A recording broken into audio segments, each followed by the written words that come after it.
تقريبا 80,000 متفرج، ولكن هنا بعيدا عن ضغط الجمهور فاللاعبين مطلوب منهم تقديم الافضل والبحث عن الاهداف والبحث عن الانتصار للخروج نعم بسلام والمصارعه على لقب. هذه كره وفرصه للوداد البيضاوي، فرصه يا فابريس يمكن ضمها واناس في اول اختبار يتصدى الهجمه وداديه. هنا كان بامكان ان تاتي بالهدف الاول للاحمر الودادي، تعذب فيها كثيرا نادي الوداد البيضاوي النموذج لما حصل في مباراة المولودية الوجدية. جول جول جول جول جول الرجاوي نعم في هذه اللحظات عن طريق كريستيانو ساغونا براسية مركزة يهزم الحارس زهير العربي. شوف مرة أخرى زكريا على المقاس باتجاه راسي وساغونا، هنا بتركيز عالي جدا يقول لزهير العربي معليش الرجاء جاية، معليش الرجاء تريد الانتصار، معليش الرجاء تريد اللعب على اللقب هذا الموسم. كريستيانو ساغونا هنا ارتقاء الكبار، هنا فعلا لمسة جميلة جدا من الهداف كريستيانو ساغونا. ليست المرة الأولى التي يسجل فيها في مرمى فريق الوداد البيضاوي، سبق له سجل في مرمى الوداد. ها هو كريستيان يعود إليكم يا الوداد، ها هو كريستيان يعود إليكم يا الوداد مرة أخرى ليزور الشباك الحمراء، الشباك الودادية. واحد زكريا تمشي لعبد الحفيظي يرفع في اتجاه ساغونا، تدخل بصعوبة من زهير العربي بالفعل يقطع الطريق امام كريستيان ساغونا. فعلا كل الكرات الثنائيه يكسبها ساغونا داخل منطقه الجزائر. بوشعيب الحرش هذه لم تمر عليك، هذه لم تمر عليك يا بوشعيب يا الحرش، كان هناك خطا داخل منطقه الجزاء وبالتالي بوشعيب يقر بوجود ركله حره لفائده فريق الرجاء البيضاوي. هنا يمكن بوشعيب شاف بان هناك دفع من مرتضى فال في حق المدافع زكريا الهاشمي. هذه الاعاده هل كان هناك خطا؟ عموما الكره ضائعه لان انس زنيتي كان بالمرصاد حقيقه، وهذا الامر يعرفه تماما جمهور الرجاء البيضاوي. لولا انس زنيتي، خبره انس وتدخلات انس في العديد من المباريات. هذه فرصه الثاني هو لا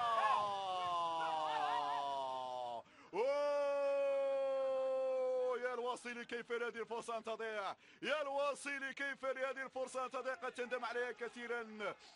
كان بإمكان فريق الرجاء أن ينهي الجولة الأولى متقدما بهدفين. ما هذه الأخطاء، شوف المساحات، شوف الفراغات في دفاع فريق الوداد البيضاوي. الواصلي وجها لوجه مع الحارس زهير العربي يضيع كرة قد يندم عليها كثيرا في دقائق الجولة الثانية فريق الرجاء البيضاوي. ولدينا هجمة ودادية في هذه الأثناء.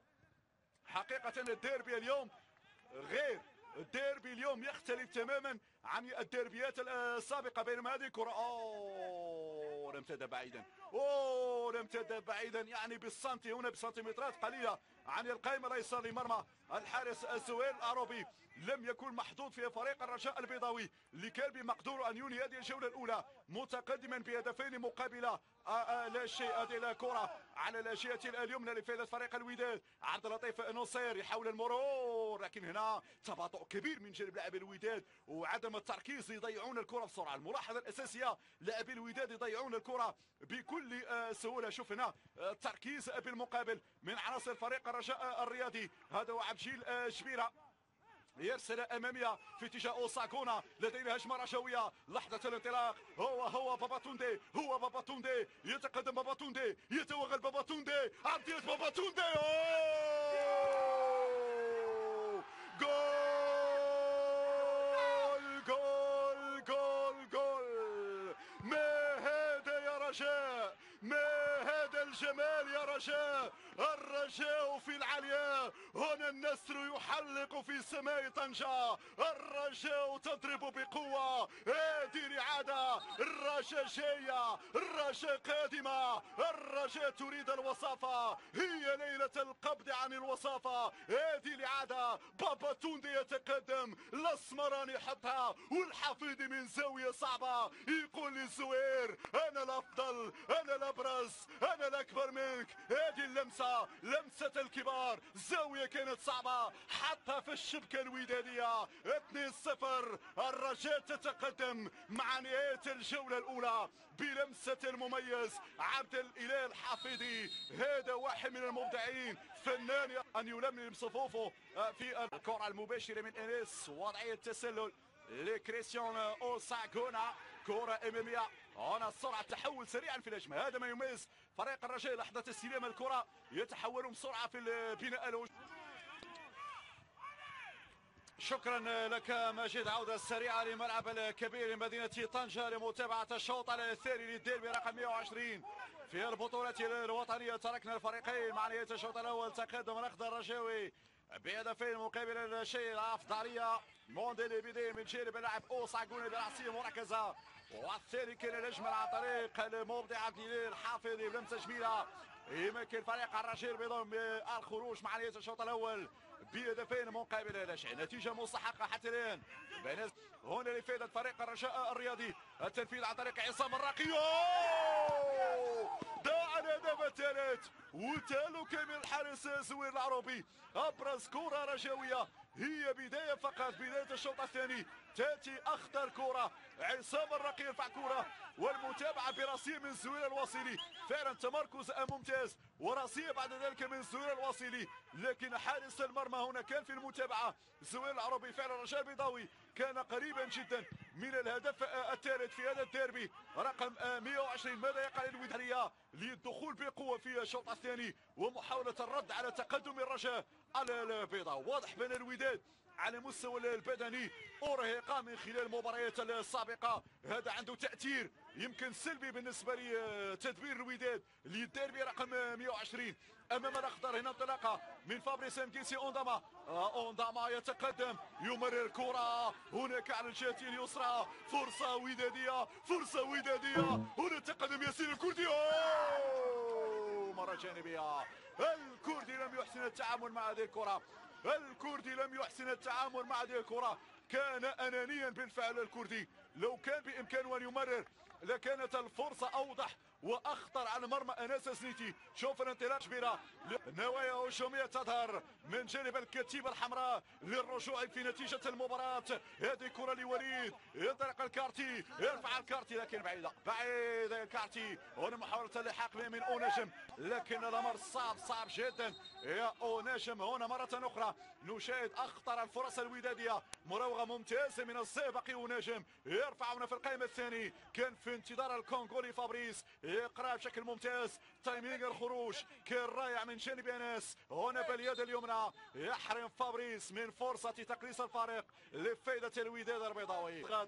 الوداد يعطي مؤشرات بانه قريب من الهدف. هذه كره عرضيه، السمات الدفاعيه رجاويه وابعاد من عصام الراقي بكل هدوء. الخروج من المنطقه الدفاعيه الحفيظي يبقى قريب من عصام الراقي. الزكري الهاشمي، شوف التركيز وشوف الهدوء من جانب عناصر الرجاء البيضاوي، لا يتسرعون، لا يستعجلون في ابعاد وتشتيت الكرات.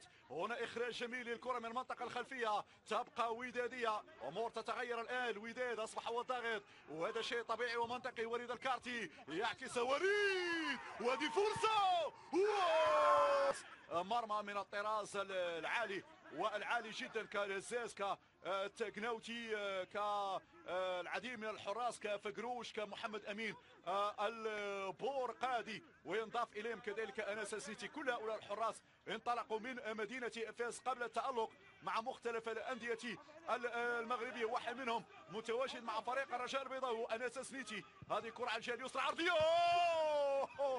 هذه تسديده، وين يا كيتا وين. هذه حركة غريبة بشطط والدفاع بالنسبة للرجاء لخلق كثافة عددية هنا أمام مرمى الحارس أنس زيتي، وبالتالي منع الخطورة الودادية عن المرمى الرجاوية. هذا وياسين الكردي يتقدم بهذه الكرة، ياسين مباشرة لصلاح الدين السعيدي، تصل للجهة اليسرى. هنا المراوغة ممتازة من أوناجم، العودة لصلاح الدين من المرور، صعب المرور الآن على لاعبي فريق الوداد. ياسين الكردي هناك على الجهة اليسرى، يرفع كرة ياسين، كل الكرات العالية يكسب عناصر فريق الرجاء البيضاوي. تبقى ودادية، فابريس يا فابريس، ضاعت تقليص الفارق بينه وبين نادي الوداد البيضاوي إلى 3 نقاط فقط. إذا سنتابع هذه الركنية الصعود مجموعة من اللاعبين وبابا توندي اللي كان له الفضل في تألق خط هجوم الرجاء البيضاوي في الشوط الأول. تنفذ الركنية، إمكانية التسديد، الحفيظي وتسديده مرة جانبية. فرصة أخرى لإضافة الهدف الثالث. أمل مع الكرة، تشوف مرة أخرى أمام المرمى، شوف وين سددها، شوف وين سددها.